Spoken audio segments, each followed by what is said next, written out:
Hey kindergarten and first grade, it's Miss Wynn again. I'm coming to you from my front porch along with my daughter Mallory. Hola.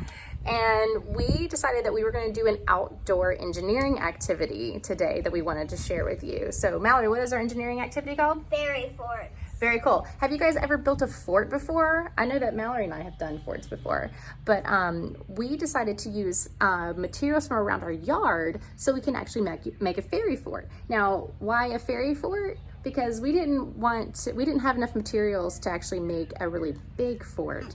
But let me show you the fairies that Mallory has constructed. So, want to tell them how we made these?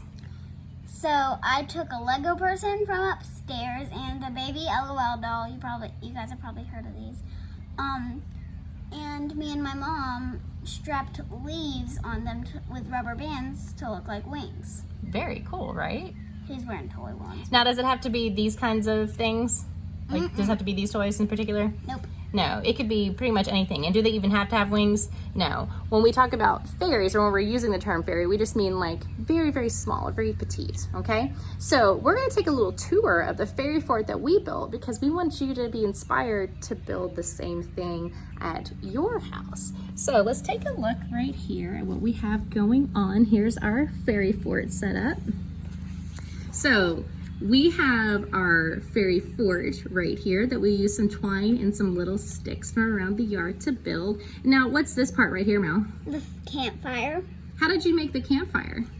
So can I take this stuff out? No, just point to each piece and tell what each one is. Okay, so this green part right here is moss, and I kind of ripped it open and put a dandelion and stuck it in there to make it look like yellow fire was coming out. Uh-huh. And then we put sticks around it to make it look like a fire pit. Very cool. Okay, and what's going on right here, this little acorn? What is this being used for? It's being used for a food bowl. Oh, so this little stick right here is like a little spoon? Yeah. Cool. Now, what is this that our fairy is sitting on? It's like a canoe, but you can also use it as a seat or I guess a bed because it's a little bit comfortable. Okay, I like that. That's very, very cool. Oopsies. All right, and what do we have going on right here with our other fairy? What is she sitting on? Oh, wood or bark, I guess. Yeah, this is pine bark. Pine bark. And she's just sitting by the fire. And yeah. All right, now I see this very interesting piece. I'm gonna give this to you. I want you to hold it up so you can kind of show it and explain what you made here. So I made a kite and I took twine and wrapped it around a stick. I used a petal and a giant leaf and rubber band them together along with the twine. And then, yeah. So our fairies can pretend they have a little kite for the windy day. Cool. Now, do our friends in kindergarten and first grade have to build their fairy fort to look just like ours? Nope. No, absolutely not. So I want you guys to get out there in your yards and get super creative and show me in a video that you send to my email exactly how you're making your fairy forts. It doesn't have to look like mine. I did kind of a TP method for building mine, but you can build yours any number of ways. And it doesn't even have to be a fairy fort. It could be a life-size fort if you have those materials.